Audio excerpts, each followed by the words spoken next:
Okay, I was going through my things yesterday and I came across these three pieces right here. Three, I don't know, pieces or panels to what I intended to be a triptych. Okay, three pieces kind of designed to be independent, but to be displayed together as one piece. And these are three scenes that I did at a scenic stamping retreat many, many years ago. Okay, and one of the fun things about going to that retreat was the host of it, the organizer, had tons of stamps from other companies and all scenic stamping types of imagery, and so everyone that went there was able to, kind of dip into her collection and to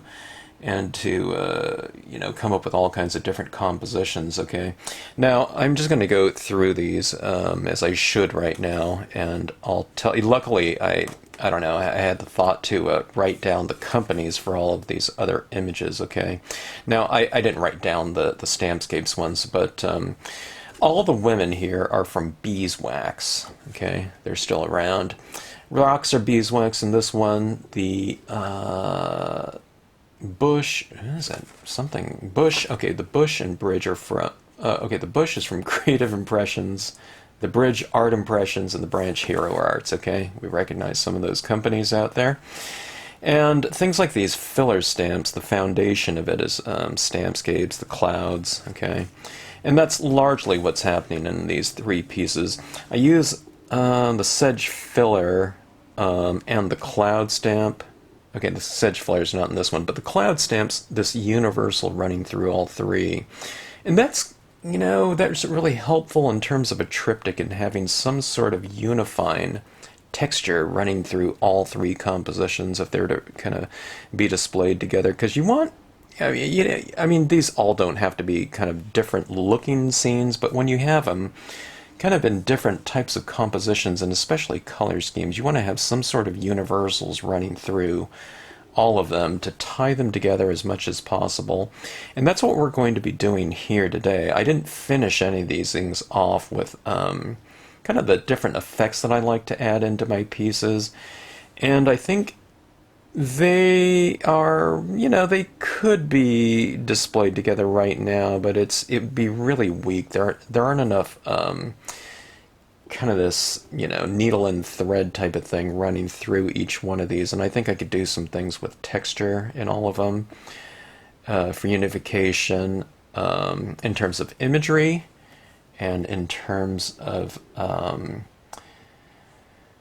different effects that we can do. We'll use some pigment inks in here and I don't know, just gel pen work in here. And all the women, I think, to me, need to be addressed. I don't know, I mean, we could leave them kind of plain and outliney in terms of a, kind of a statement to make them stand out, but that's not what I want to do here. I think they would look much better with tone added in, and the fact that they're kind of wide open like that kind of leaves plenty of room for interpretation in terms of kind of pairing them with the color schemes and seasons that these are supposed to represent. I have spring, fall, and winter here, so I don't have a summer. I guess this one could be summer right here. There's still some kind of green grass and different types of texture in there. I don't know, maybe that's what that one is. I don't know. It could be up for the interpretation too, so I don't know, whatever you want it to be. Maybe I didn't, I don't know. Things, you don't see things like these I don't know, what would it be called, a quadratic, or I don't know, whatever type of four panel scenes. I don't know, I guess it would look okay. It would be kind of strange though, because there wouldn't be kind of this central composition to kind of anchor things, with other things kind of going in there. I don't know, I'd have to take a look at it. Yeah, I guess it would look okay, to have another piece right here to complete the seasons, but I usually do things in trios if I have a grouping. Okay, so let's talk about kind of unification here. Now, I'm going to add some extra. There's other designs that I didn't have back then when I did this piece, including this little tiny rock stamp. I know it looks really kind of insignificant in terms of how small it is, okay? But, I don't know, it makes for a really good textural... I wouldn't say a statement. I don't think it's making like a big statement or anything like that. There's not really a place to put it in this one. Maybe I'll put it down there in terms of creating a little bit of texturing on here. But instead of doing it in black, as I did in these pieces, because it's so dark, let's do it in just a real subtle color. So let's say this is some really old concrete work and it's kind of aged a little bit. So I'll just kind of put this down in a color so it doesn't look like just like pebbles sitting on the... can you see that there? I don't want it to look like little pebbles sitting on the surface, but I want it to look like the surface of this walkway, okay? Okay, so I think I forgot to mention the other companies. Okay, so this one is Beeswax. The rest of this is all Stampscapes. And this one right here, this Walkway right here, is also Beeswax. So a lot of great stuff from that company. Okay, so adding this down. Okay, this is looking pretty good. It's kind of adding a little bit more textural kind of rhythm maybe to this piece right here. All right, now this is a little bit darker than it'll look when it dries, but see that kind of area down there? So it looks like that kind of acid washed concrete, okay, where you'd see like little, you know, all the little rocks that are in concrete. If I can get it focused in here, sorry. Okay, now what I do is when I first ink this up, I'm hitting it in the darker regions here so I get a darker impression, but as I, you know, make more impressions with that, with the same inking, it gets lighter, so I have those lighter ones within that light. So you're using texture as kind of a reinforcement of value as well, okay? So in these areas right here, I use black because I did want it to stand out. I want to really kind of make somewhat of a visual statement in terms of texture, but let's also use this in these two pieces with some green, so we get a little bit of variation. And it's a textural statement, but it's also a lighting statement. Lighter impressions in the light, darker impressions in the dark, okay? On these ones right here, it's kind of that, but I do want it to stand out a little bit more, just so that we have a stronger kind of visual bridge between all three of these pieces. And the more you add in, I mean, I don't know, I guess there's a finite amount, yeah, you know, but just in theory, I mean, the more you add in there, up to a point, the more continuity we'll have between all three pieces. So it doesn't matter if it's something that's, you know, meant to be displayed together like this as one piece, or if it was a sequential piece where it's like a book and you're just kind of flipping from one thing to another next. It's also kind of nice to have those bridges tying everything together and giving continuity to you know, the unified piece. Okay, so that being said, those rocks worked out pretty good. Now, when I'm looking at these, I don't think someone's going to be saying, oh, there's that rock, you know, being used over and over or something like that, but I think it kind of hits them on a little bit of a different level. All right, so I think we can use some more foreground in here, or some more imagery, and I might do that, and I might not. I was thinking about some reeds or something, like some grass in here, but if I do that on these two, I'm not going to have it here, so I'm not sure about that yet. But let's start to address some of the coloring issues. Okay, now I don't think I had my, you know, big set of pens back then. They were certainly out at the time, and people were using Copic markers at these retreats that I was going to, and that's where I saw, like, people using the Copic markers. These ones aren't Copic, but I really like that idea with the that airbrushing style, attachment. I used to do that with these pens called Letraset markers, and they were, I don't know if they were alcohol. They were kind of in that same spirit. Might have been like xylene or something like that. But that's a perfect, opportunity. But I can go in here and start coloring in some of these images with pens, that are, it's a little bit more conducive to do it with pens than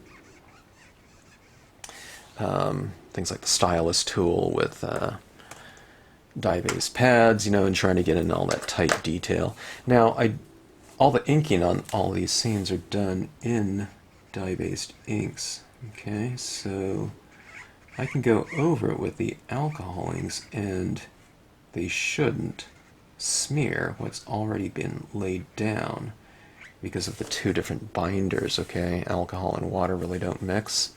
But I was just doing something yesterday on this Alice in Wonderland piece right here, and for some reason I was going over some of my imagery with my alcohol pens, and it was smearing the dye-based inks. And I think this paper right here, because it feels different than what I'm normally working on, I was wondering if it was this one called Pace Setter that was out of Indonesia that my Australian distributor used to like a lot. And I liked it too, but I don't know, it had certain types of quirks on it. It was so glossy that maybe it wasn't, the inks just weren't penetrating the surface enough and staining it, where it was more kind of surface oriented, which was good in some ways, but on other ways like that, I don't know, it's kind of weird. So in this case, on this paper, this is probably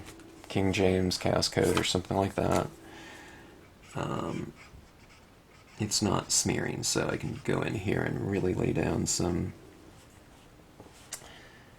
shadows and whatnot, and some detailed areas with these alcohol inks, and I'm not having any kind of issue in terms of smearing. Okay, so laying down some alcohol inks and going in and blending them in. The alcohol inks are a lot more saturated looking on here, but what I'll do after I get everything kind of situated and resolved here in terms of the kind of the finer coloring considerations, is I'll spray these so they'll have a unified texture. All right, now these trees back here that are kind of real outliney, it's really, these ones are really conducive for things like watercolors and colored pencils and whatnot. But I'll try to do what I can with the alcohol inks. Okay. There's just a lot more area to fill in, which is good for kind of interpretation. It really leaves a lot for the interpretation and coloring, whatever kind of color scheme you want to do. See, this one could be, since it's wide open, it could be, you can do them in fall colors or whatnot. All right, now what I like to do is I like to work through kind of a range of values. So if this is green, I like to use, darker greens, lighter greens. I usually don't go in too dark, Unless I really layer it, I like to work kind of through my lighter tones first. I just have a lot more control over it.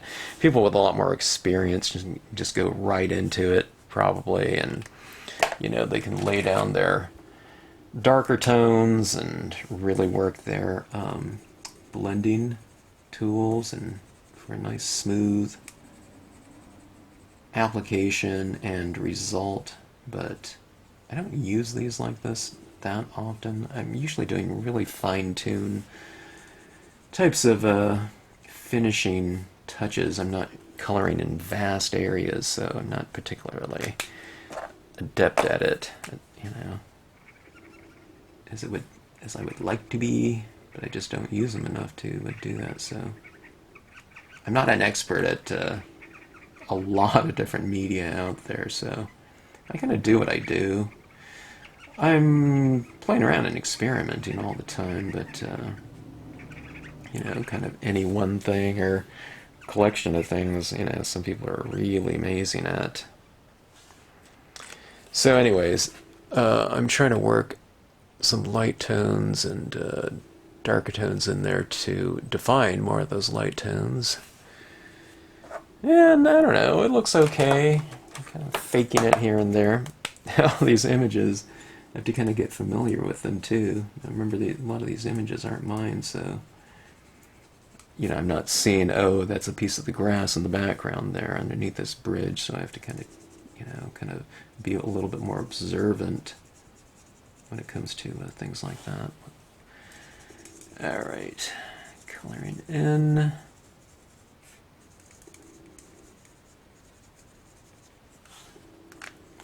The amount of blending.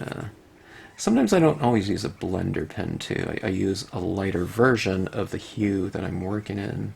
Okay.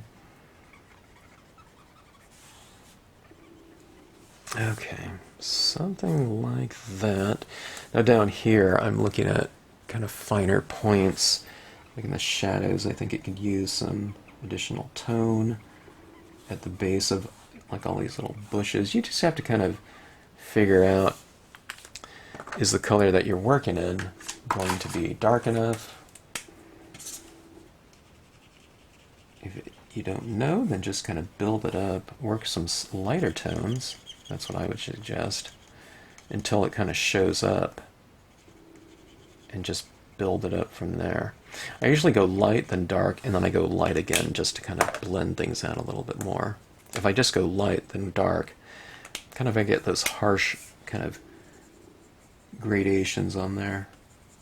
Kind of, I don't know, when I start building up a lot of alcohol inks, it has that alcohol ink kind of trait to it, where when you lay, you know, your other colors that you've already laid down kind of start separating, and I don't know, in the printing industry I think they call fisheye, so I kind of have to be mindful of that and maybe utilize that aspect to my advantage to get, you know, maybe some interesting additional textures. But I don't know if I'm going to be building it up so much that you know, we'll see a lot of that type of thing. Alright, let's go back to some of this blender tool, blending pen. I haven't decided what I'm going to do on her dress. It looks kind of like sheer and whatnot. And this is supposed to be spring, so gosh, I'm not sure what... maybe let's go with some earth tones. How's that? Okay. Yeah, that's not really... I don't want a peach. They look like skin... Well... Pastel peach, let me see. Yeah, let's see. I want to keep the skin tones somewhat subtle. There's bare feet in here. Something like that. Let's keep her dress and whatnot kind of in some brown tones, I think.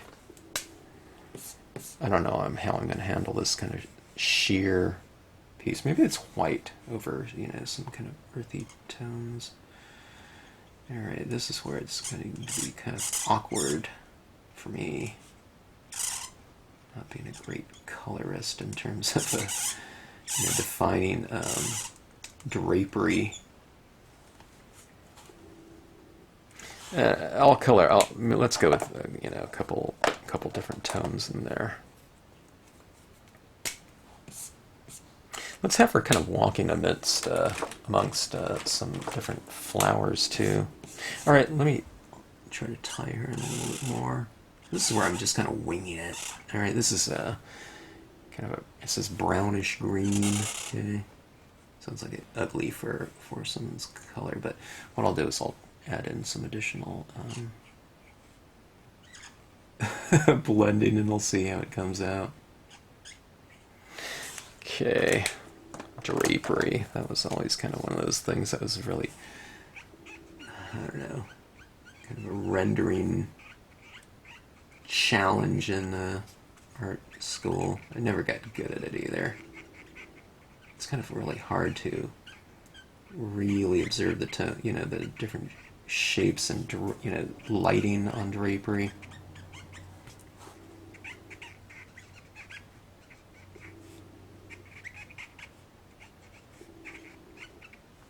Okay, something like that. Let's go with a real pale blue and see how that looks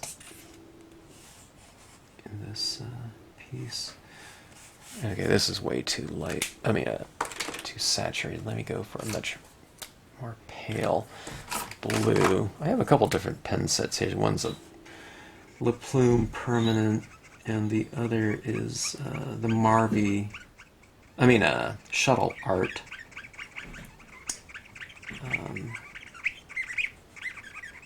Alcohol pens. I noticed there was a lot of people were posting, or someone posted on Stamp Junkies, the big Copic sale going on at where was it? Hobby Lobby, I think it was.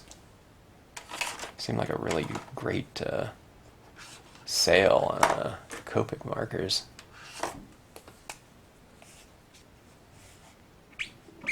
Which would be a good time to get it, I guess.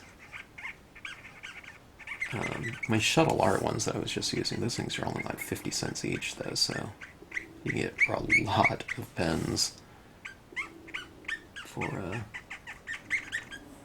from some of the off-brands as well. They're probably not as good, but I don't know. I don't use them as much, you know, for my coloring. Usually use more of the dye-based ink type of thing, but I do love media just like anyone else. Okay, so we're working some blues. That top in there looks kind of weird. We add some, you know, some additional tone like that. I'm kind of coloring her a certain type of color scheme to kind of, you know, kind of make her one with the environment, so to speak. I don't know how good that looks, I don't know. Not very, but okay, this is a pink here. I'm thinking about adding in some spring flowers for this one. So I'm kind of just adding this into her color scheme.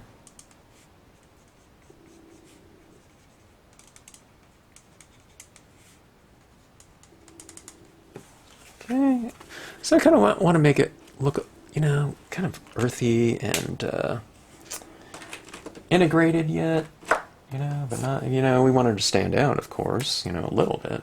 Okay, boy, look at how dark that is right there. That's too dark.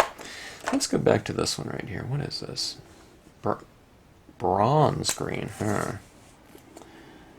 Pretty dark. Okay, let's add some shadows. Okay, there's shadows on just about everything in there.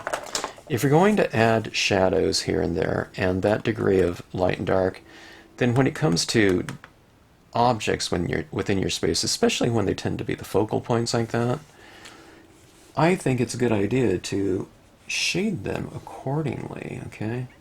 So other things have a shadow, then it would stand to reason that your subject matter would be casting a shadow as well, right? So it looks a little bit like something's missing to me if we don't include those shadows within those spaces. Now, shadows are just typically darker versions of the colors that, you know, your figures are kind of standing within. So in this case, I'm just adding a green down here. A lot of people think, okay, I'm going to add a shadow so it's black. You know, I mean, which could look okay, but to me, it makes more sense to utilize kind of a darker value of the color scheme in which you're creating that shadow. Okay? Alright, so there she is, right there, casting a shadow. It probably wouldn't look like that, but I don't know, that's just the way it came out, so we're just going with it here. Alright, so there. This video should really be 3 separate videos here. because there's a lot of coloring and finishing work to do, but I don't know, I'm just going to treat it as one. This is, you know, a design that I'm just kind of going back to, that I never finished before. And I thought it might be kind of interesting to kind of revisit some of these and to really finish it off. I did like these compositions and the entire concept of a triptych, so... Okay, adding some more down around these rocks here.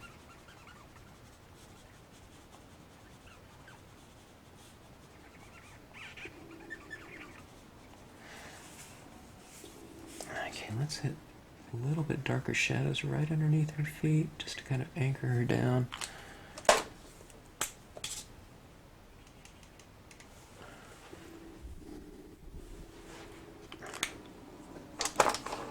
She seems more fleshed out, right? I mean, this is kind of your outline one, but, you know, you can kind of color it, color them, your figures, with whatever color scheme you want. All right. Oh, she has these little flowers, I think. Oh, and she's dropping these petals. Oh, okay. See, I didn't understand it, but I see it now. So, good thing I didn't get too dark in here. Trying to give this, you know, some of the folds a little bit more value in here.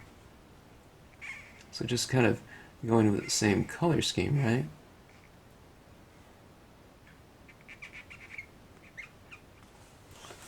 Okay, so she's sprinkling these around. I was going to color that, but maybe I'll do that with some gel pens, because these are real dark right now, so... I mean, she's not dropping around like, you know, like black flowers or something like that, but... we'll get it started with a little bit of a pink tinge to it, okay? Like this. It's kind of interesting. Maybe she's like a, you know, like a spring spirit or something of that sort. And she's planting those flowers. I can't really do too much up here. Well, because it's already blue up there. So maybe what we'll do is, it's not going to look green, but maybe I can hit that with a little bit of color. See that Hero Arts piece? Let me hit these little green things. Now most designs are outlines. I'm talking about in the stamping world, where people kind of stamp something out and then they color it in. Okay. Now people tell me that what I'm doing, not everyone, but a lot of people tell me what I do is kind of more advanced and, I don't know, seemingly complicated, right? And I get it, you know, it's like you can't tell where one design, if you don't, you're not familiar with the line or something like that, it's hard to tell where one design ends and the other one begins. But to me, outline designs are a lot more tasking in terms of kind of the amount of coloring that you have to do on there. But people see it as coloring as being, you know, not quite as complicated as just like big, vast areas of color. But to me, I'm just, you know, putting, you know, this vast area of color over the whole thing. I don't have to kind of hit in those little specific areas. So to me, I don't know what you guys are doing, or a lot of people are doing. It's a lot more tasking than what I do, you know, which is not coloring in the within the lines and just doing everything everywhere. I can do it with just like vast slatherings of color, and to me that's a lot easier. So hats off to everyone, you know, doing all that coloring, but I do think what I do is a lot easier because I'm doing it right here, so I can compare and contrast. I do like coloring though, don't get me wrong.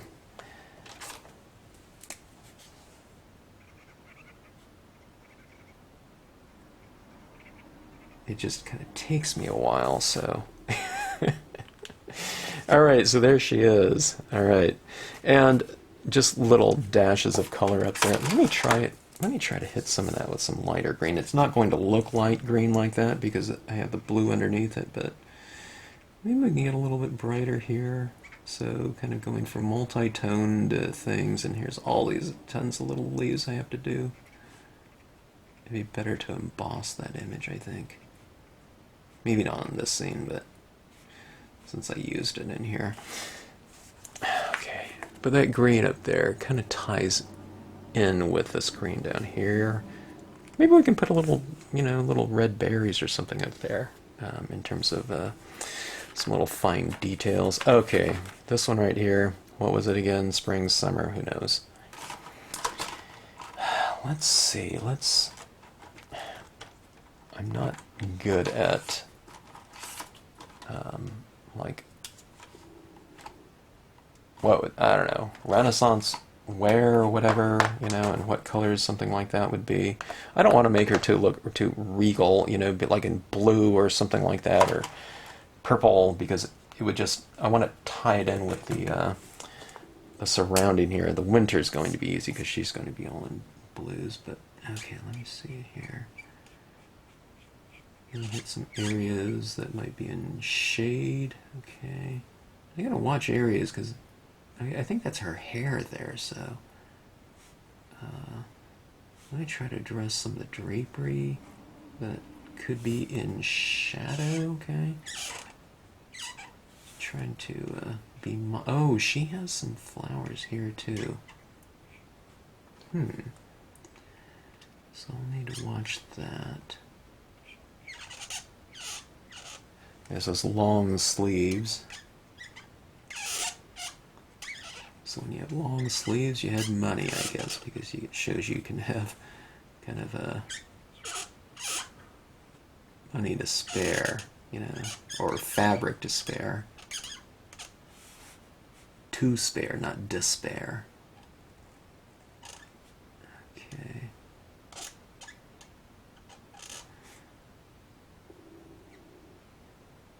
Okay, so here we go with that. Yeah, it looks really weird right now. So this is where I'm trying to kind of figure things out, color and technique-wise.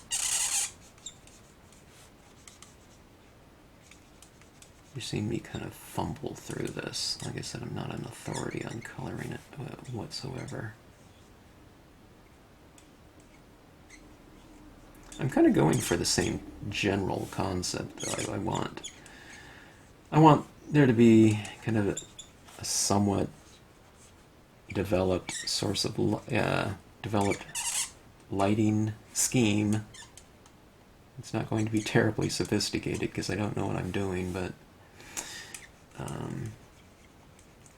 just variations of light and dark within a given piece. So it looks a little bit more three-dimensional. She needs some additional anchoring in terms of shadow down there as well, right?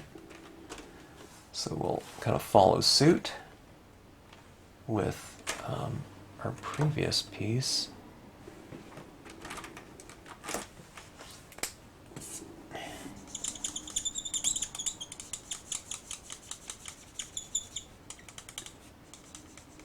I'm not getting too much of a build-up on this one, so I think I need to add a lot more color here, just so I can, you know,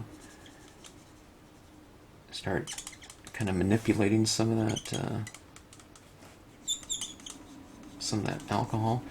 Someone said you can't use, or I don't know, I did like a whole scene just using alcohol inks, and I wasn't even really thinking about it, but someone said, oh, I heard you can't use alcohol inks. They usually say Copic markers, you know. It's like one of those things like Band-Aids or something like that. But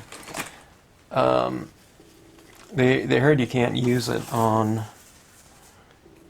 glossy cardstock, and not knowing that, I just did anyways, and I thought it worked out fine, so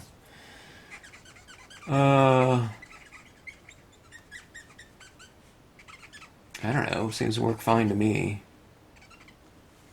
So if you can't use it, it's news to me.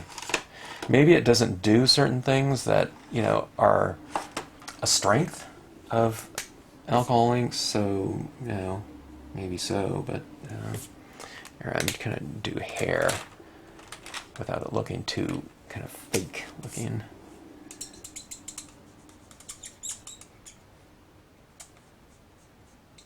Maybe I'll make her hair a little bit more reddish, so I'll have some different accents in there.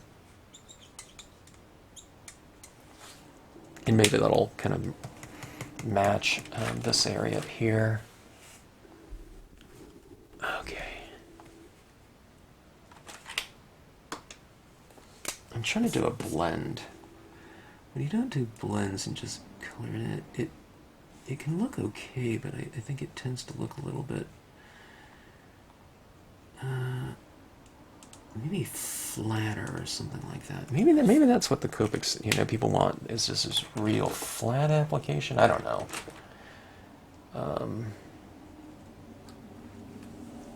And maybe on glossy it tends to look a little bit more textural. But I'm into texture, so you know, that's not something that's really going to be a weak point for me in terms of selling me on that.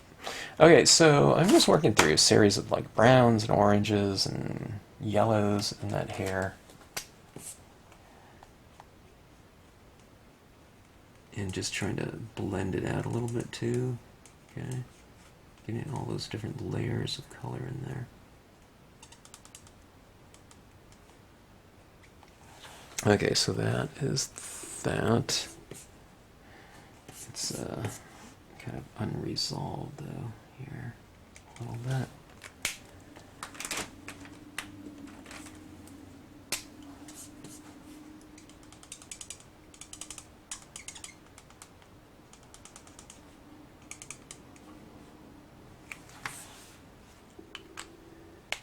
I think I missed something here. And at this point in time, I don't remember what colors I used. There's this, I think this right here is the same material as this, so let's tie it in a little bit. Tie it in as best I can. Okay, there we go.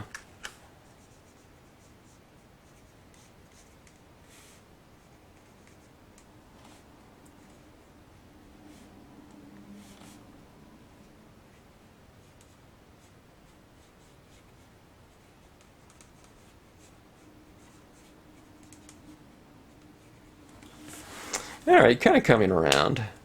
It's kind of weird doing these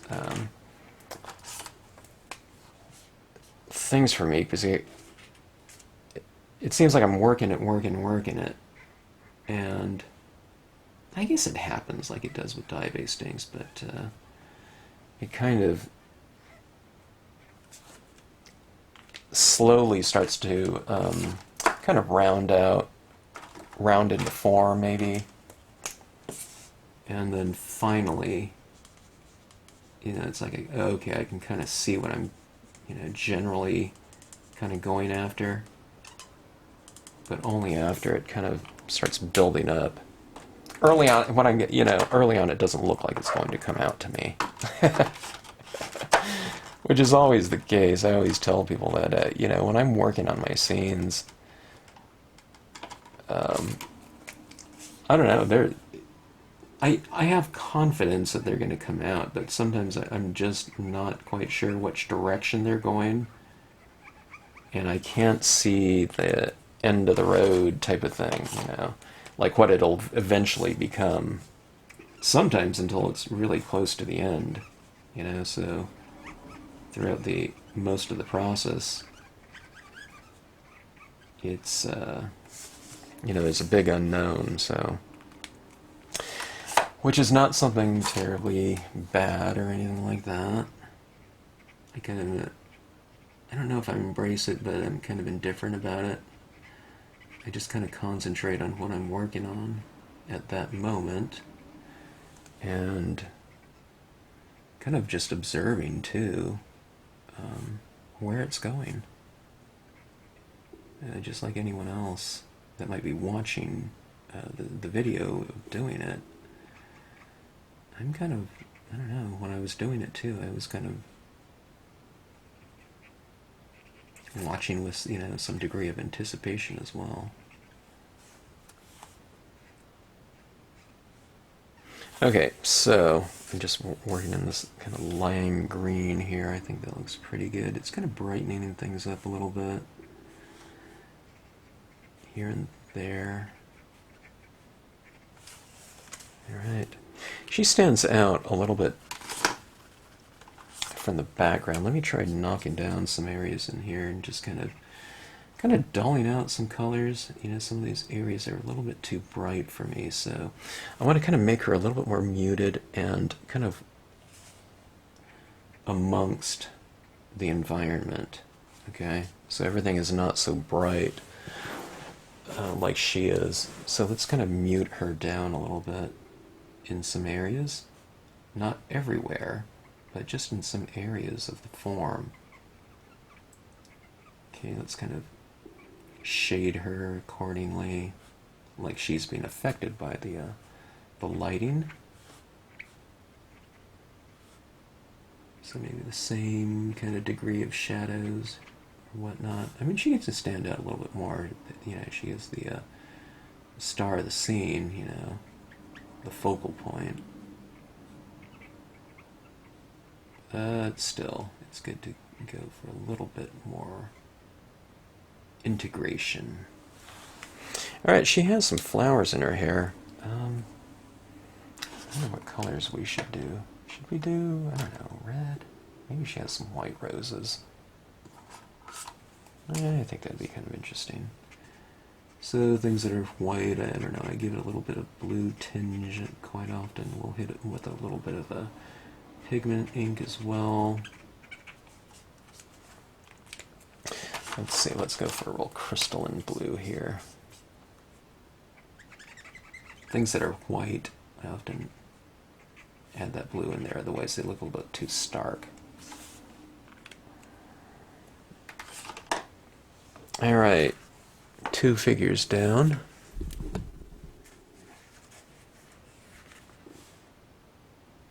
We'll do this video in time lapse too. Alright, this one's my easy one. This one, she's supposed to represent winter. I don't know where her feet are. I don't know if I noticed when when I did this. I don't know if I cut off her feet. If she had, it doesn't look like it. But it's like she's the spirit of winter. Okay, so I'm just using blues on this one, so I don't have to think about it too much. There's a little figure head in there, so I'm kind of that fabric right behind her. I'm just kind of making it darker so she stands out, her face. Kind of in the folds, reiterating it with some shadow or some darker tone. I think this one would be great with some bleed-proof white, maybe as a little dusting of winter or whatnot. First snow of the year, you know, things aren't built up with a bunch of snow. Alright, so reiterating shadows. Okay, so we have the benefit of all these different markers out there these days. Okay, so what I like to do is with some light tones in the color scheme of that given area, I like going in and just reiterating those shadows. Okay, now in my stamps, I make shadows through the use of tone. They call it stippling. Okay, so what I'm doing is just with some light tones, I'm just going in and reiterating some of those darkest of areas within those pieces. And the shadow structuring and coloring it like that, it fills things out a little bit more. So try to fill out your forms with now, if I was doing colored pencils, you do it the same way, you know, chalks, pastels, anything. So this is not like a alcoholing technique or anything like that. But let's take a look at some of these forms within here, okay? Now, Beeswax really does a great job with their shading, okay? So like there's shadows down here. You can see the side of this pillar are darker than maybe the fronts. So I'm just following their lead and just coloring in those areas that are darker. So I'm just reiterating. You don't have to do it with black though. Just do it with a darker color than what is already on either the image or what you've colored with, you know, other media. Okay, so I did that, and then what you do is you can just go, hold on, there's another shadow down here. And like I said, kind of familiarizing myself. Alright, so that was that color blue, and we can go, I don't know, you can go with a gray if you want to. I don't have like a gigantic spectrum of color. Now this one looks a little bit brighter. Shadows are often brighter than areas that are lit. Lit areas are lighter, but they're not brighter. Okay, brighter is an intensity issue. You know, saturated tones. Sometimes in the brightest of areas, or lightest of areas, I should say, the colors are dull because they get a little washed out. Alright, so you can see in my shadow areas in here, I'm just going with the darker blue. It's still a pretty light blue, but it's darker than the previous one. See that right there? How it kind of really shades that figure there underneath that their cloak. Underneath here, I can see a bunch of folds, so I'll add darker shadow within that fold. Alright, so working light, dark, and then go back in and work light again. In this case, I'll just try to blend some of that darker color out, while the alcohol ink is still kind of malleable. If I let it sit around for 8 years, it's probably not going to be so malleable.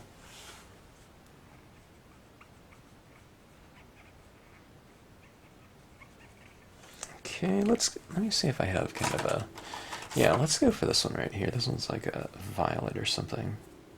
Salvia blue. Yeah, it's got a little purplish tinge to it. Okay, that one's showing up a little bit. It makes kind of the more layering you do, potentially you can get kind of a little bit more of a sophisticated, or more sophisticated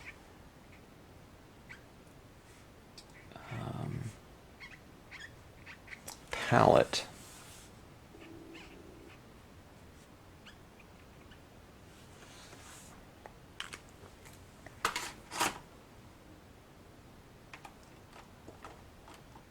Let's see if I have a darker gray. There we go. This one's a cool gray 5. Okay. Yeah, it looks pretty good. It's subtle, but you know, everything just isn't all just blue, so. And cool gray kind of fits right in.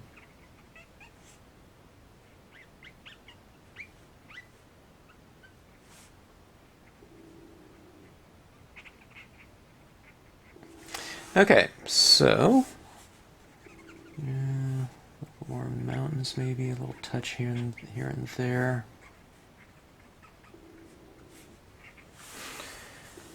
Okay, shadows on the pillars.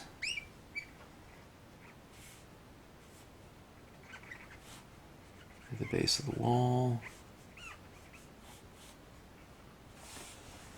Okay, so let's see. Are we ready for some additional effects in these pieces? I think so. Starting to curl up on me, or they were already curled. They've been sitting around in a box for years and years and years. Okay, so a little more full. So sorry. So coming around, you know, I think the figures look okay.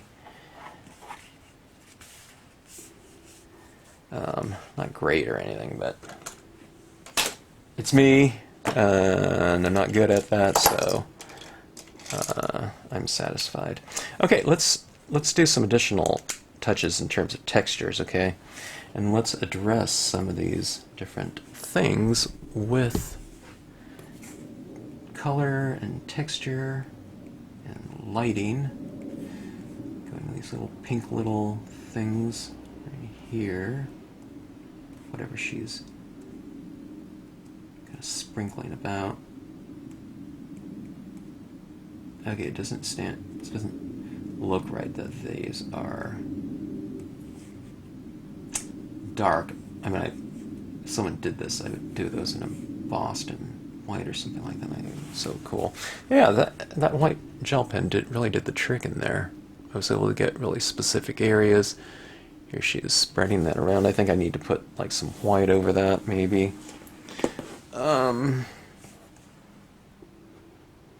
Okay, so let's do this right here. So she's going around spreading this around, obviously. So let's put it in some areas that where maybe she was at.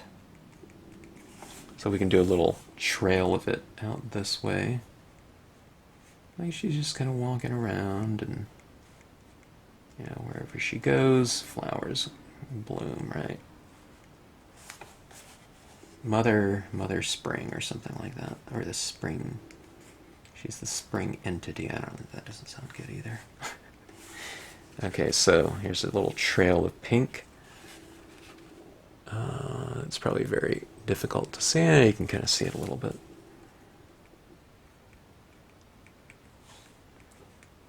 Okay, so she's walking around like so. I was expecting to fill in this whole area a little bit more so, but I like that kind of trail idea going up there.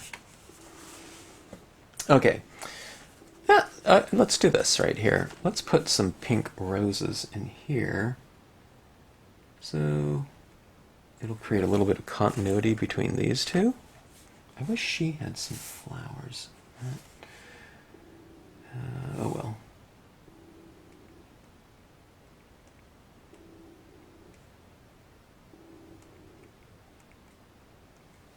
Okay, so she has some pink in those flowers now. I don't color in the whole thing because I want variation.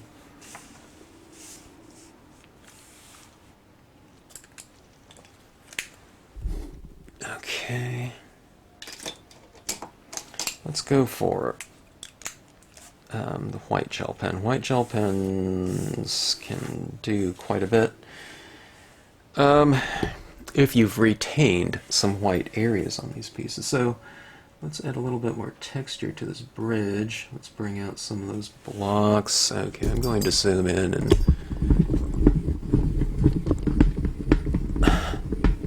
I am going to try and remember not to work out here, you know. So embarrassing. My production values and shooting value, you know, values are so poor in these videos, so I apologize about that. Adding some bricks and texture. So this form right here is nicely defined with some subtle textures, okay? Someone new to drawing would have drawn in every single brick, but that's, you know, this one that suggests it just enough in some areas, okay? So it's easy for me to follow, putting a little touch on that like that. See these rocks down here? These rocks are really nicely defined as well as far as like shading goes. So those are the types of things that I look at, you know, when I look at drawings, and they really, someone really knows how to draw over at Beeswax. They're a really awesome illustrator. Which I knew before, you know, before I stamped these out, but just seeing it here. Okay, so do you see where I've added in these shadows right back in here? And this is all the torn paper towel technique. You know, you just kind of rip a paper towel and then you know, you kind of do that sponging in. All right, so where light meets dark like that. See, this represents kind of a lit area, okay? And then you get the shadows in the back of it, okay? So what I'm doing is I'm adding this little top area of highlighting. Okay, so you see it right here. So shadows in the dark and lighting on the top sides of things. Okay, see this right here? Let's illuminate this. So it just brings a little bit more impact to that shading, okay, because you're following it up with doing some highlights.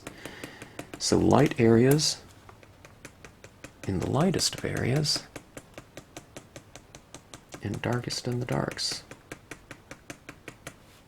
So we're just kind of reinforcing that whole kind of dynamic. See this right up here? It's, you know, kind of moving off, and it's not quite as light up there as it is down here, so maybe I'll just put a few of these like this. It doesn't show up too much because it's not a white dot against something really dark. Okay, you can do the same thing on the trees, on the top surfaces of some of those trees. I tried to hit the shadow areas kind of within there a little bit. Now let's hit the highlights, or the light areas with some highlights. And the white dot will be one of those other types of unifying needle and thread similarities between all three pieces. Okay.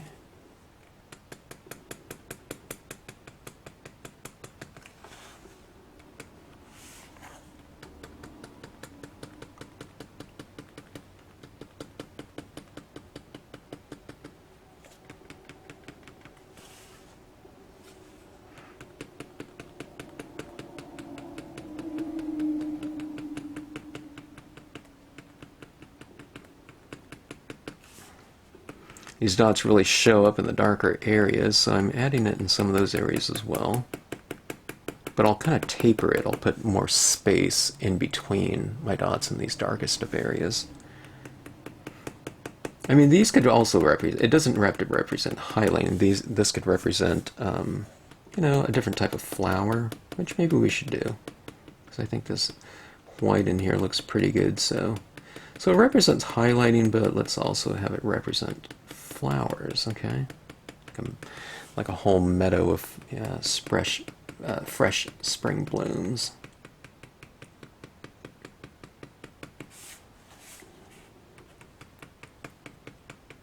And I kind of cluster them here and there. The tendency is to just put each dot perfectly spaced apart from each other. And I don't know, it's just this patterning kind of thing that seems to be in so many of us, including myself. So I kind of have to remind myself to go a little bit more random and to group and cluster. And I think it looks a little bit better that way than a 1/4 inch spacing, you know, or something like that.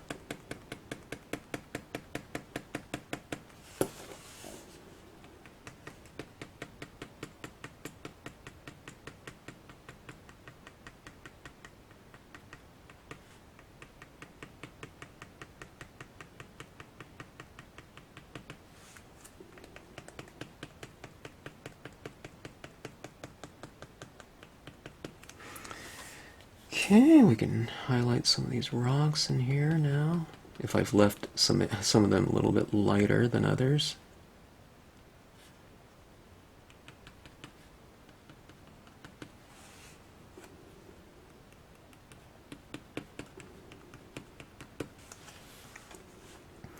But these little dots down here, things are looking a little more spring-like to me now.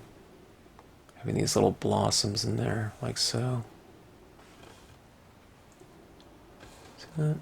Doesn't it bring that area to life somewhat?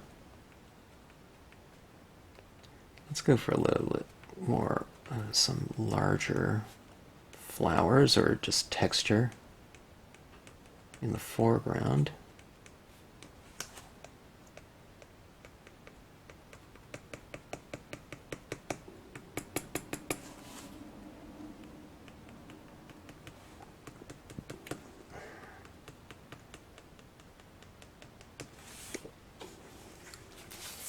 Okay. I'm tempted to add more color into this one. It seems to be coming to life a little bit more. Let's add some orange in here for some spring blooms.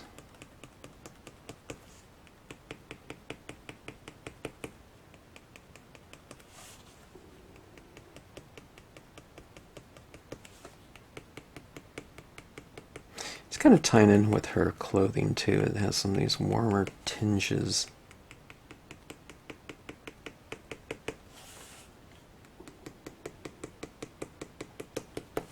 Okay, that is that. Okay, let's stay with this kind of pale orange pen, and let's add it in here. Just kind of becomes kind of a more textural form.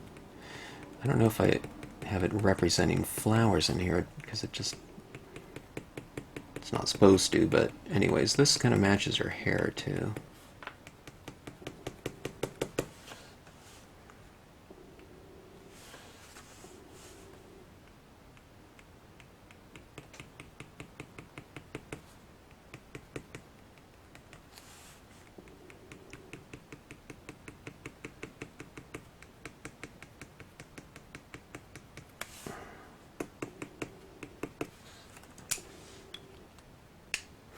Oh, one of the things I was thinking about doing was addressing some of their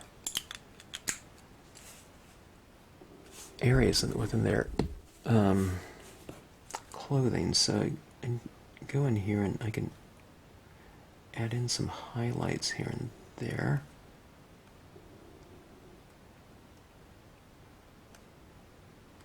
I'm trying to just give some variation within those spaces.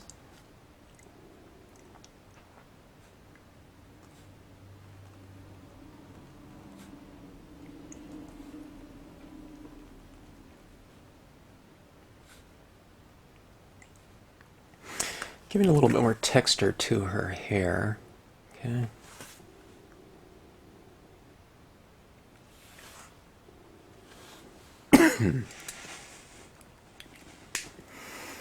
Let's see. I'm looking at her drapery too.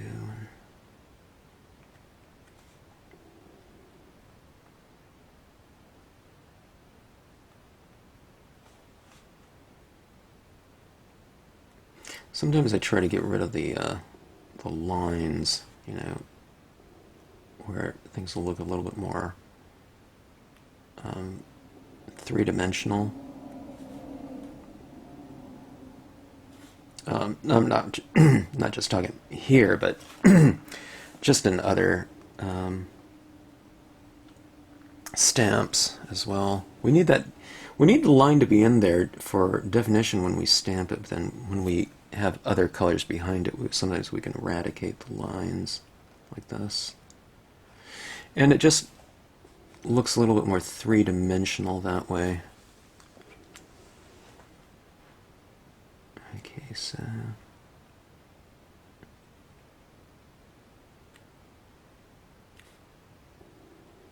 there we go with that.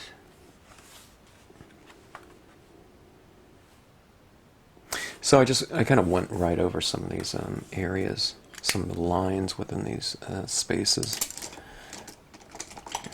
Let me do the same thing right here. I don't know if I have the right color for it, but yeah, it looks okay.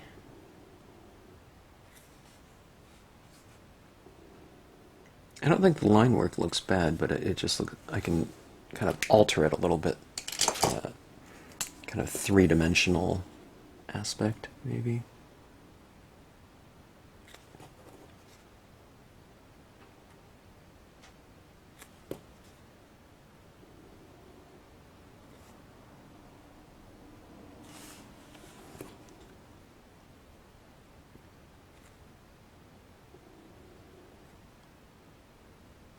I'm just kind of faking it with some of these folds here. I'm just kind of drawing on the line. It acts kind of like a whiteout almost. faking it in terms of, you know, I don't know exactly where that highlight would be on a certain fold, but who cares? As long as it's, you know, I'm getting someone close and it doesn't look kind of weird, I'm good with that. You know, I don't care.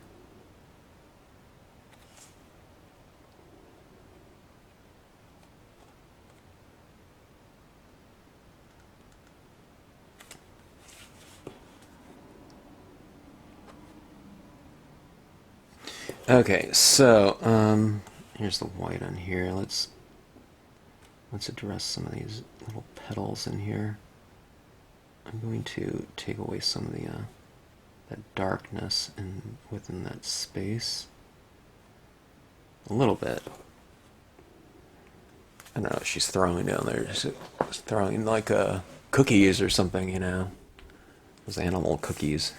Or those pink and white ones. Except these ones are black. But, I don't know, it kind of looks strange a little bit to me. Colored that way, not the design. Okay, so, okay, that looks a little bit better, I think. I just think that the dress form and what seems a little bit more flowing and somewhat three-dimensional this way.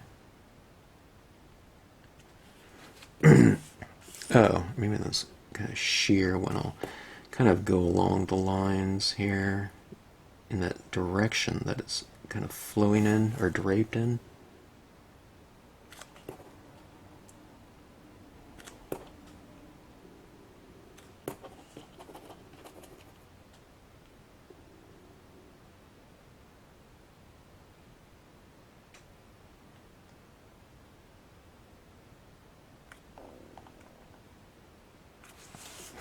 Okay, so there we go. Huh. Between the coloring and fleshing out and the shading, I'm starting to see the, or get a better feel of what these two pieces can, or three pieces can become. Now watch this, see where these folds are? If there's a fold in there like so, okay, it means that there's a highlight on the top side of it probably, you know, so if there's shade, there's got to be lighting too, you know, accordingly. So here's the fold here, and we can kind of highlight up top there, but see the strong, really strong edge there? See, I'll just kind of work into it a little bit. And I might want some of it, but see, now I've gotten rid of it now, like so. Here's a fold right here. You just kind of have to feel, you know, figure out where there could be some of that lighting, as opposed to going opposite of it, which I might do, but I don't know. As long as it doesn't look, like I said, doesn't kind of look weird, and it looks like it kind of makes sense, that's okay then.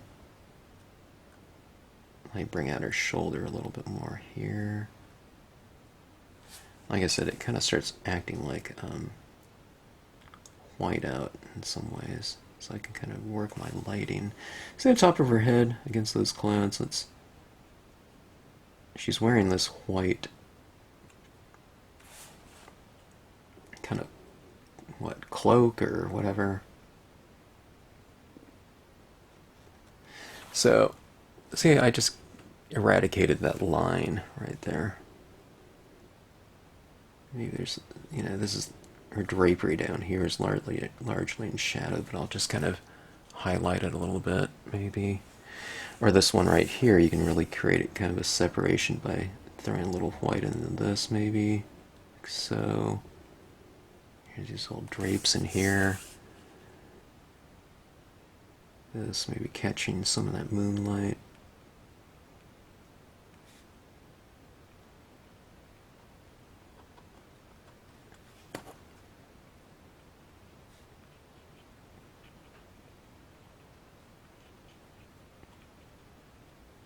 I'm getting a little bit more free with my usage of the pen.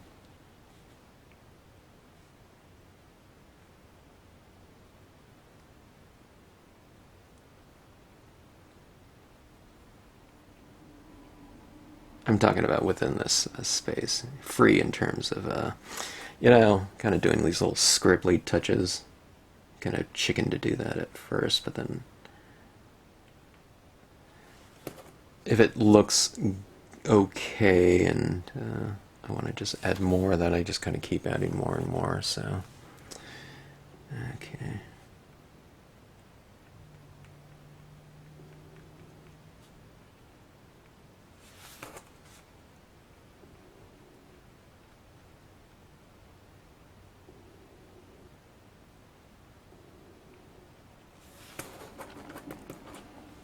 Okay, let's add some of this. Now we don't have like little flowers or anything like that in this scene, but see where there's some highlights up here? I'm going to follow suit and add in some additional highlights. I don't want to add too many in the darker areas, but the areas where I've kept it fairly light, I'll just reiterate it with some additional lighting like this. See this little ridge right here? And then I can taper it off with some dots. So I get that same kind of vehicle of a dot, but it just represents different things in different scenes. So this one right here, it just represents a little bit of lighting on the caps or the peaks. If we were hiking up here, those would be a bunch of false summits. When you're down here, I'm thinking, I'm getting to the top, and then you get up there, oh, there's another peak, and then you go up to the top of that one, oh, there's another one after that.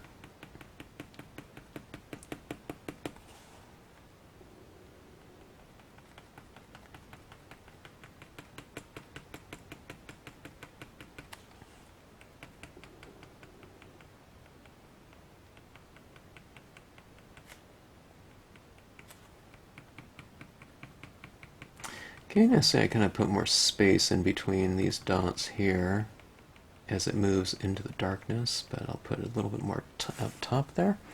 Here's this little peak here that doesn't stand out anymore. Yeah, I might want to bring that one out a little bit like that, and it's kind of already in darkness, so I'll kind of just taper it off like so.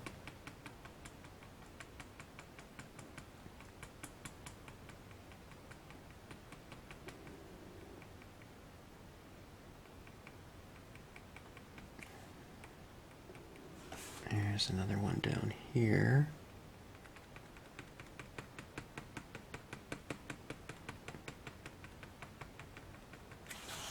Okay, life isn't about doing a million dots, so I won't do too many more, but I could spend a lot of time on these clouds and all the forms, really, with this pen. But let's get to another medium as well. Maybe I will spend more time. No. Okay, but anyways, you see that right in there? Top surfaces, okay? Look at her. She was really fun to, you know, add some additional rendering of form in with the pen. Like that, see that? So, it's like capturing a little bit of that light. Oh, here. Down here, let's add a little bit more texturing. Just represents a little bit of a highlighting on this walkway. You know, it doesn't represent white flowers like it did in the other scene, in other words. It puts additional lighting down there. Kind of these little balls of, or scribbles or whatever, dots of white gel. See that little texturing that kind of puts down there? It kind of makes it a little bit more sparkly as well. But when you look at it on the overall, it doesn't really stand out too much, right? If at all. Oh, let me add a little bit more up here. Just notice these clouds in the background as well.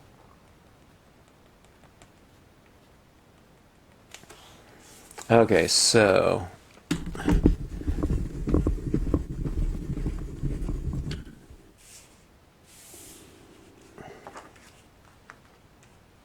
here we go. Have to check out the arrangement.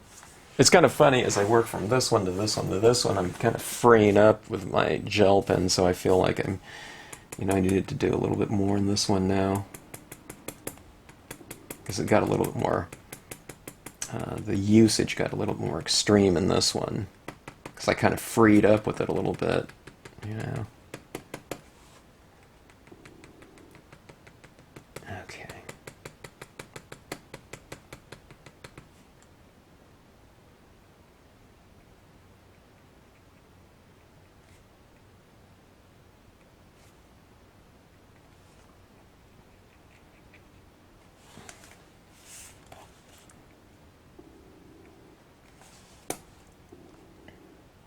I usually don't draw like this with it, but I don't know, it seems like it's working pretty good. Alright, a little bit more on the trees, just to bounce things off a touch.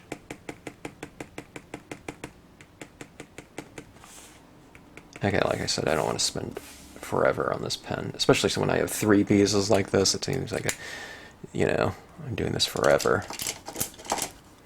Okay, so let's take a look here. Let's get into some additional soft forms, okay. Hero hues, white pigment ink. We have kind of an area of light right here, here, and here it's almost more lit behind our figure, okay. Cotton ball, white pigment ink.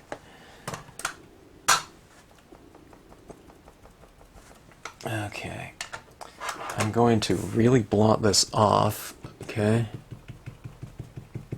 before I start taking it into my pieces.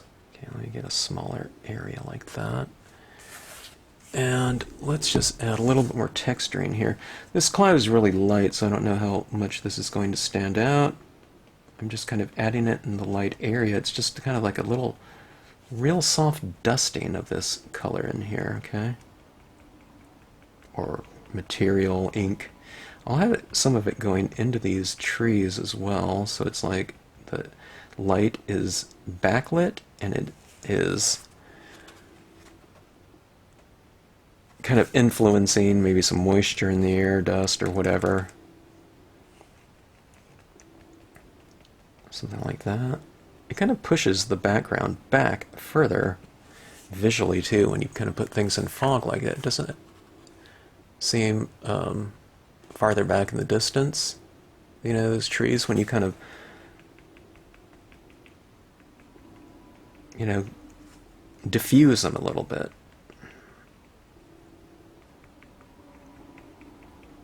Okay, and it kind of diffuses the clouds too. The clouds look a little bit softer to me. It's very subtle up there because they were light anyway, but look at that. You know, diffusion up there. All right, now let's do something right here too. She's standing in just the grass right there, but if I want to, I can put a little bit of this down here as well, just so it's like morning mist or something like that. Maybe she's going around in early morning planting, so there's still a little bit of fog on the surface down here. So see, it got a little bit softer down here and diffused, just like that. Let's do some of these around this rock. So you tap it into this rock.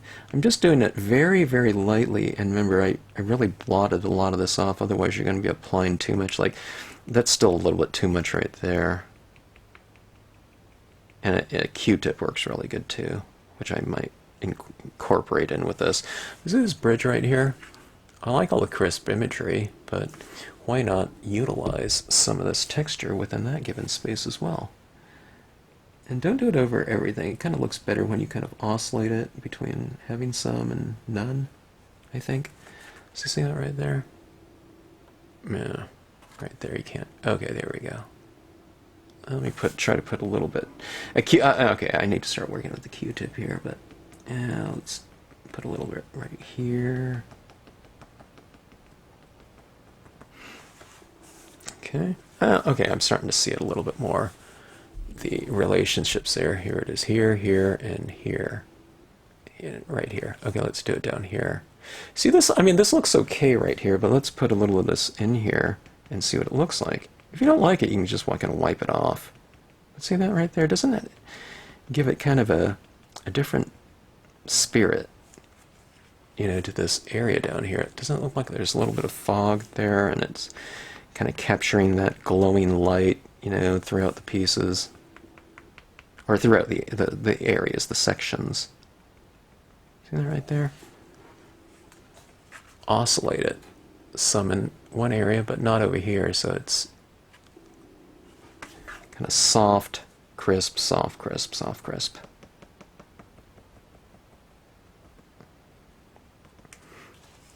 Okay, so there, it's a little more complete there. Now I haven't even re-inked this because there's enough on here still, so kind of utilize the drier versions of this. Okay, I'm just putting it all the way around this and in that opening in the sky, and I'll show you how this affects the trees that are stamped around that area, that opening, by doing this. So you can see those trees are lighter right there, so it doesn't look like they're kind of being affected by that light. Okay?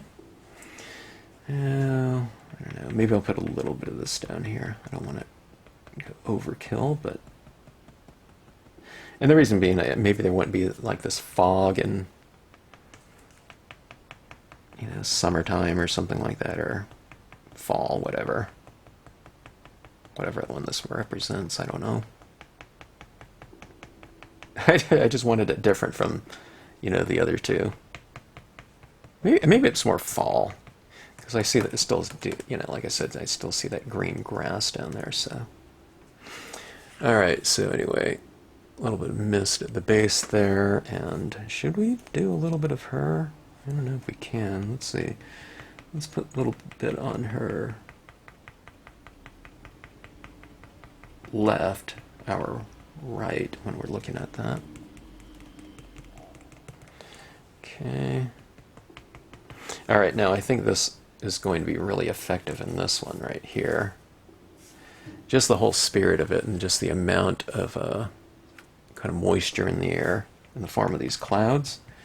So kind of putting it in the lighter area of these clouds. Okay. This kind of foggy little touch is saying that all that little suspended moisture in the air being illuminated by light is kind of creating that glow. So in areas where it's really dark, you wouldn't have that glow because there wouldn't be any light hitting those particles in the air, those moisture particles.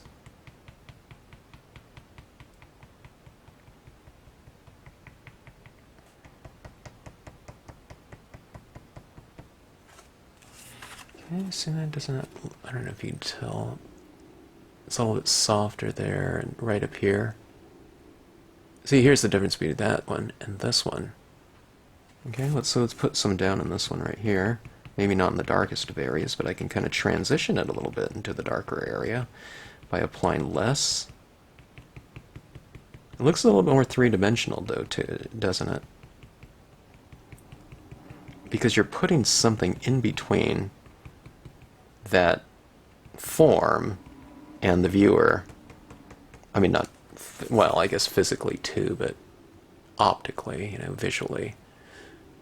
Yeah, she stands out a little bit more too. Okay, let me put a little bit more around her, because it makes her stand out from the background too, I'm finding.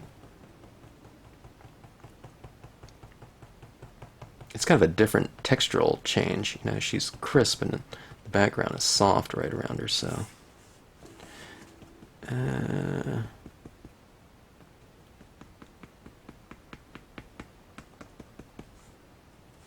Okay. Going up here. I think I'm out of ink. Okay, first time I need to re-ink. I'm just going to lightly dab in and dab off before you start taking it in there. You don't want big globs of paint potentially.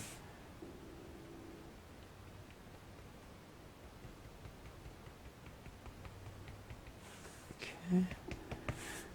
And then up here.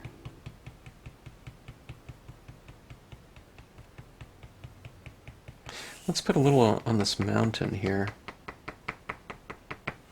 See that mountain right there? Now we have like a little bit of fog creeping over the edge. I'll put more, so you can tell more.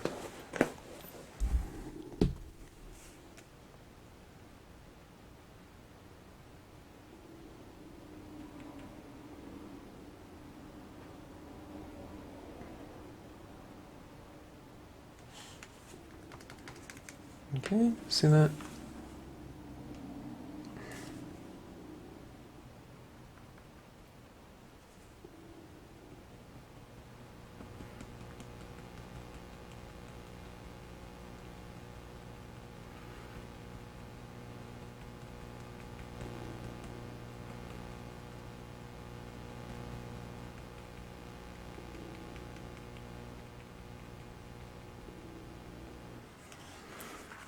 It gives a little bit of majesty to that mountain too, doesn't it? It's kind of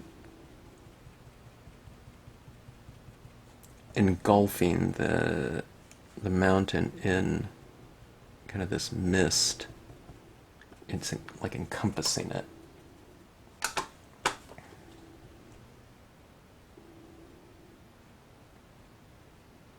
Kind of creates a little bit of distance too, for sure, when you make things lighter and less vibrant as well. So see, it kind of pushed back that tall peak up top there, didn't it? Like that. Okay, and let's add a little bit more down here.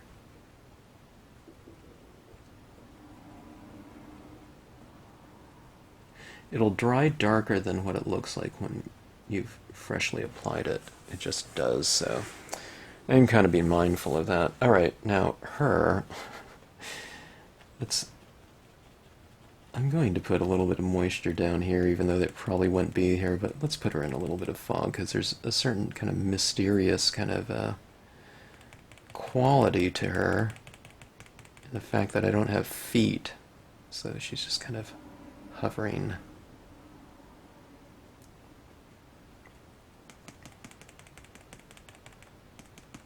Okay, so she's a kind of a spirit entity. Can you tell where I've applied the pigmenting down here? Let's go a little bit more.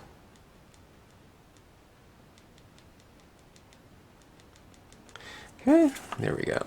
See that? But it kind of puts everything in theme a little bit in terms of a texture within this piece. You have it in the distance mountain peak and the distant clouds, and now you have it in the foreground as well. Alright, now after you've gone through all, that kind of process of all three of these, okay, now let's go back to this one, the first one, and apply a little bit more maybe, because you've gotten bolder since that first one, so you go back to the first one and just kind of balance it out a little bit more.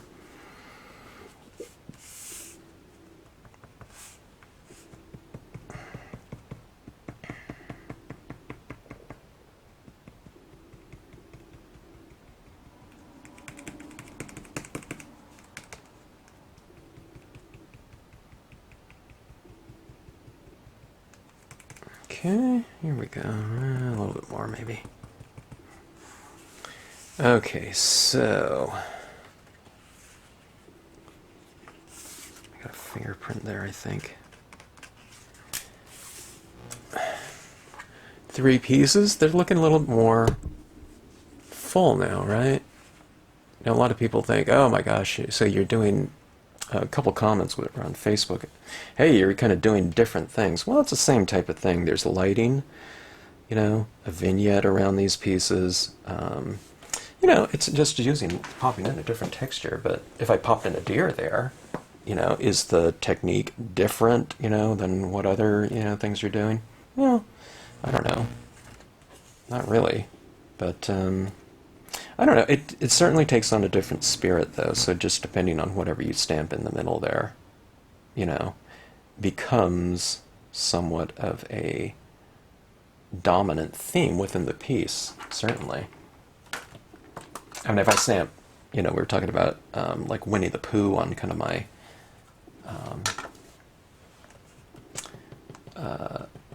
red balloon scene, it would be cool to put Winnie the Pooh in there, but you put whatever kind of subject matter you put in these areas, it really kind of alters the entire spirit of a scene. which is great, though. That's what you want. Okay, I'm adding a little bit more in specific areas, like I was mentioning. You can get into it with with a really small applicator as opposed to that wad of you know, cotton ball.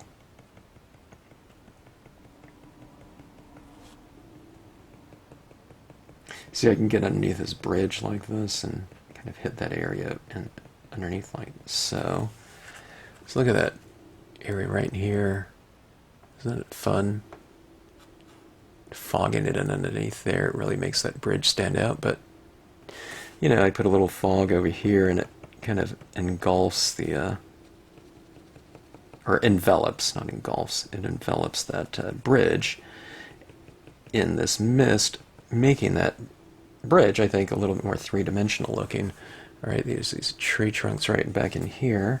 Oh, let me bring those tree trunks out a little bit with a gel pen, because I've colored them in, but instead of masking them off, why spend all that time doing that when you can just go back in and just reintroduce those trunks with a few lines like that, okay? Do the same thing over here. This is the maple trio Stampscapes over here. Okay, but those trees right there. Let's push those trees back a little bit with some additional texture and tone. Just kind of putting it in a little bit of fog behind the bridge.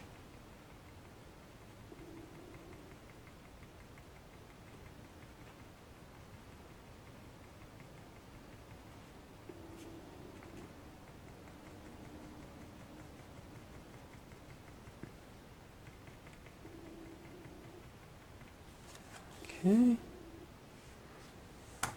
All right, I didn't think. Whenever I start doing something, if I like it, then it's like, all right, I just kind of like keep adding more and more and more. Which is, I guess, is the way it should be, right? I mean, it's fun to see something within our scenes kind of happening for the better.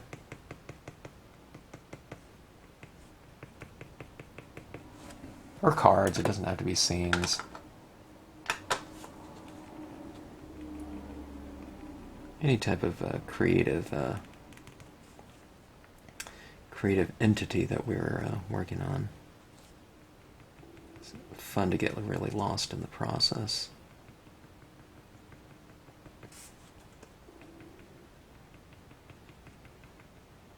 Alright, so you can see that kind of mist here all along the surface everywhere. I might be going a little bit overboard on this one, but nevertheless, it's pretty fun. I can kind of blot it down. It'll mellow out a little bit because it does dry, as I mentioned earlier, darker. Unless I mentioned that in a different video. Alright, clouds. Much more kind of strategic placement of the pigment ink.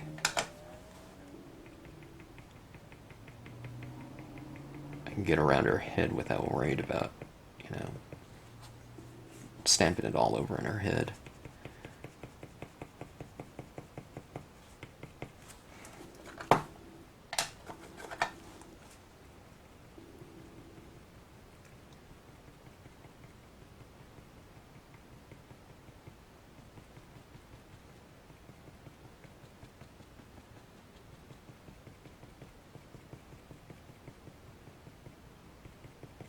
Okay.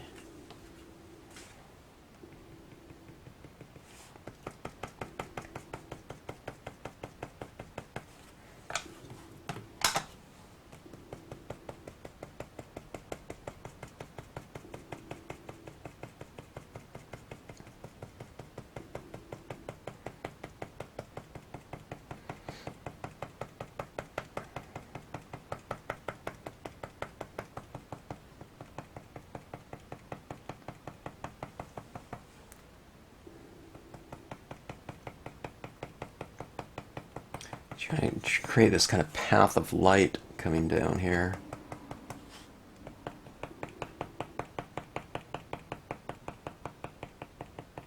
Now I'm tapping harder and harder on here because there's barely any ink left on this tip right here, so I'm kind of utilizing the dry version of that ink. Alright, so let's get pretty bold with this piece. I think this piece looks just fine as is, but I really do love splatter painting things, I guess.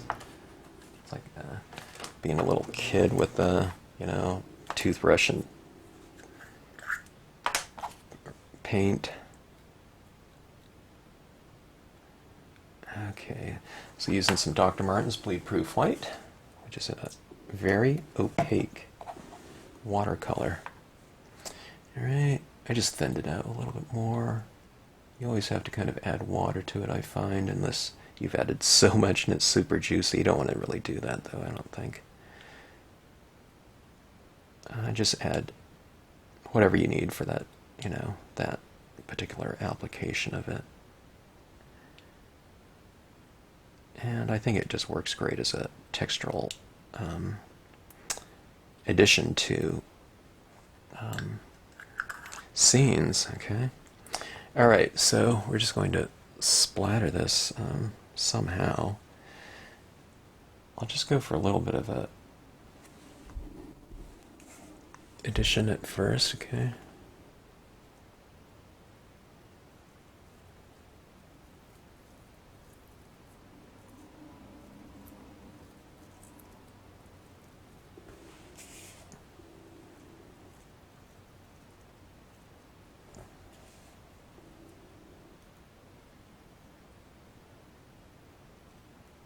Yeah, I think that's beautiful.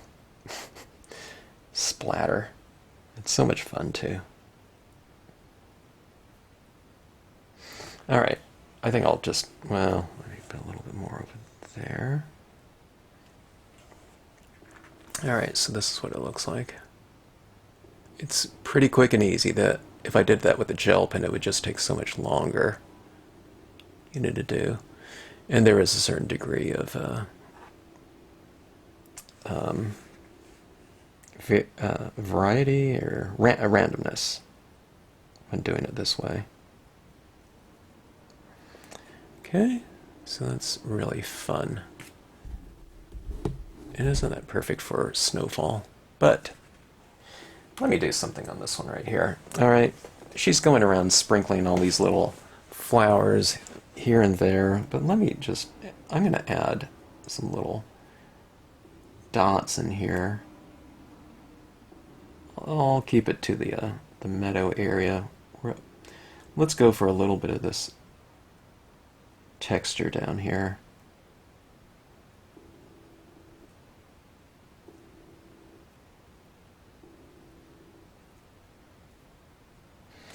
Okay, it's kind of subtle, but you can see it here, those bigger splatters, and you see those isolated ones, so it kind of just blends in with the pigment ink. I mean, the gel pen ink, sorry.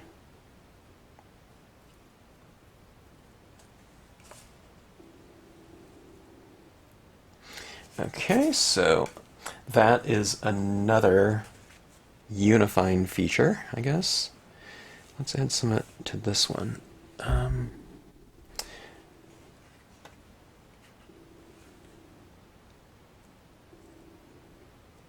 This will just be like a solar flare kind of idea, not quite, but it's that idea though.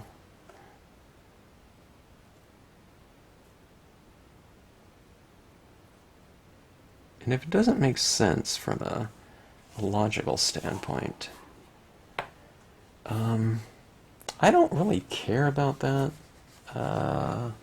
too much. Yeah, I do think about it a little bit. Like, why is that there? But I don't know. Just in terms of texture, it just kind of makes for a fun little thing. I'll make that into a flare with some additional pigment ink. There's this bigger dot right there. In fact, I think I might do a couple other gel pen dots that size, okay?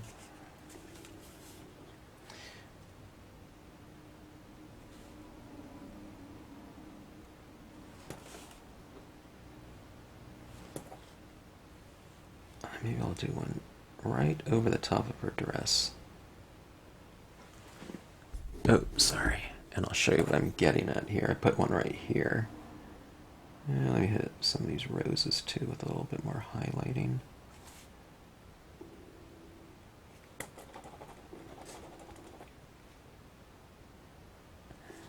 Okay.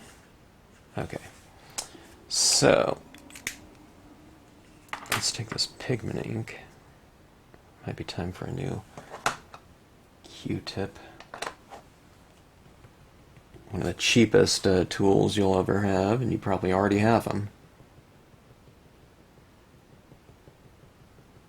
Okay, so let's create this little dot to a little bit of a flare. Oops, I think I smashed it.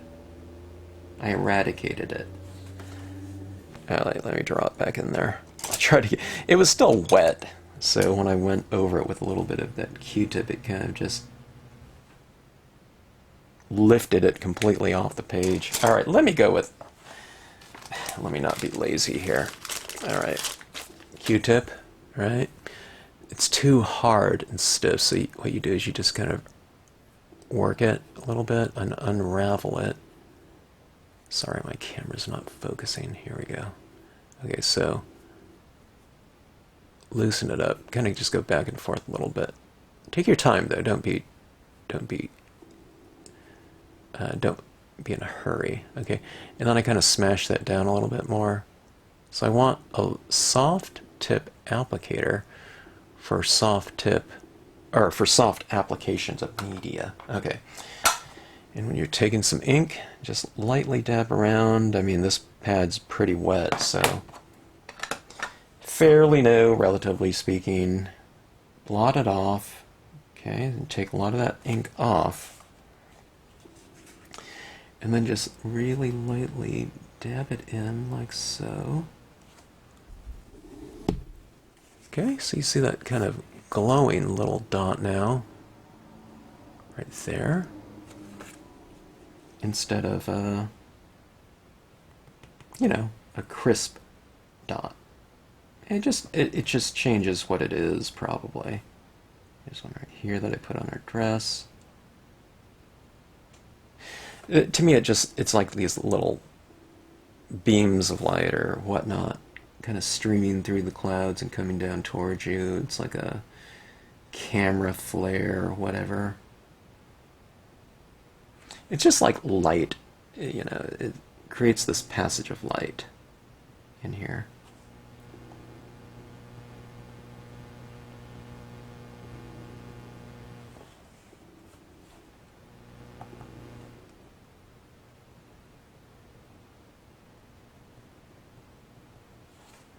Okay, so see these little things of light coming from up there. Let's make it a little bit more apparent here. I need to put a couple more up here.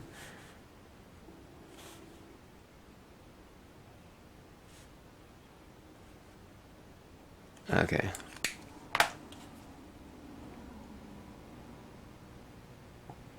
Alright, it's completely dry now.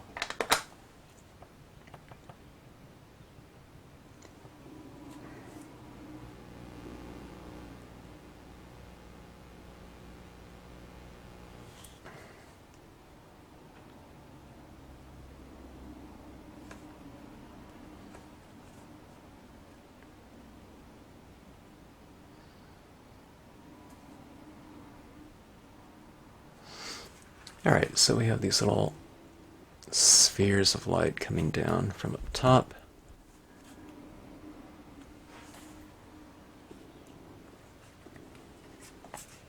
Let's do one down here. It'll just be kind of like a little subtle feature that probably no one would ever notice, but it'll create a little continuity between here and here. Okay, and let's take a look at this one here. Now, I'll make one of these instead of it being like a snowflake or something like that. We'll just say it's a kind of a glowing star in the background. So even if it's just one incarnation of that, it's kind of fun to do that relationship. See, there it is right there. I mean, see, that little dot really stands out from those other ones, right? And it's not because it's lighter and brighter or anything like that, but from a textural standpoint, it's just different. It's something that's soft within this given space, with everything else being fairly crisp. I mean, the clouds are a little bit more diffused now with the, the pigment ink over the top of it. But up in the sky, there's not a lot of softness going on, so you put a little bit of white pigment ink around something like that, and it really can make a pretty big textural statement. It's all about contrasts.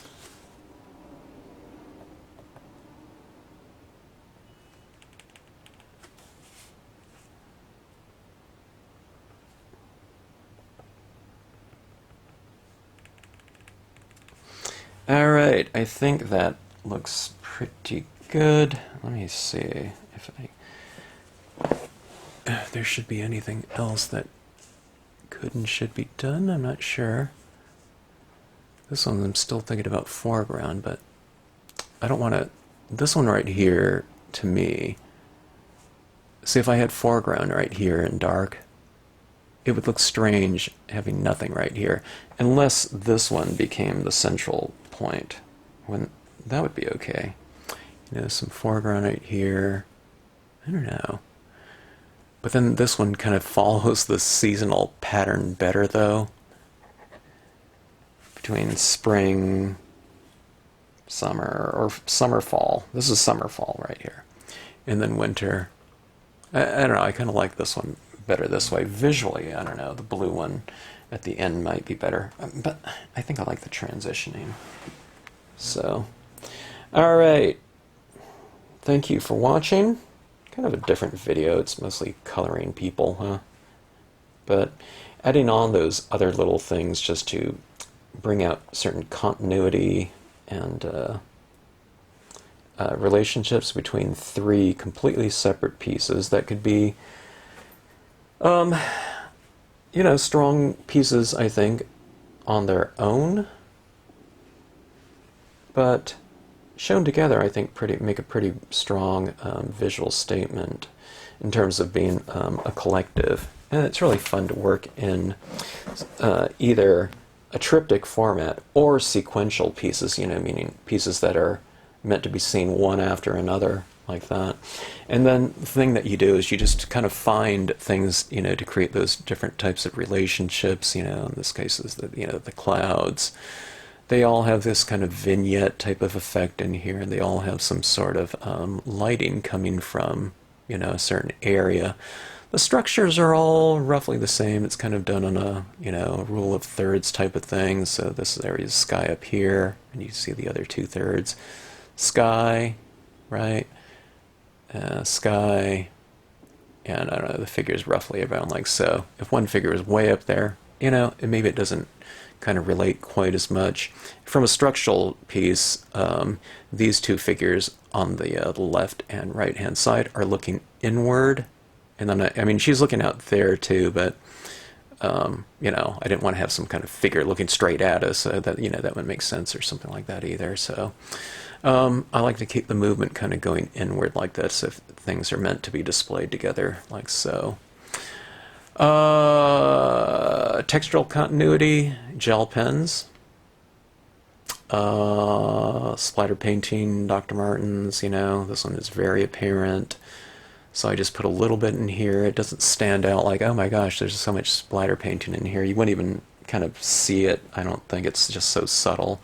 And this one right here, it's very, very light, like right in here. And I don't know, that could be just lighting. It could be, pollen in the air, who knows, whatever.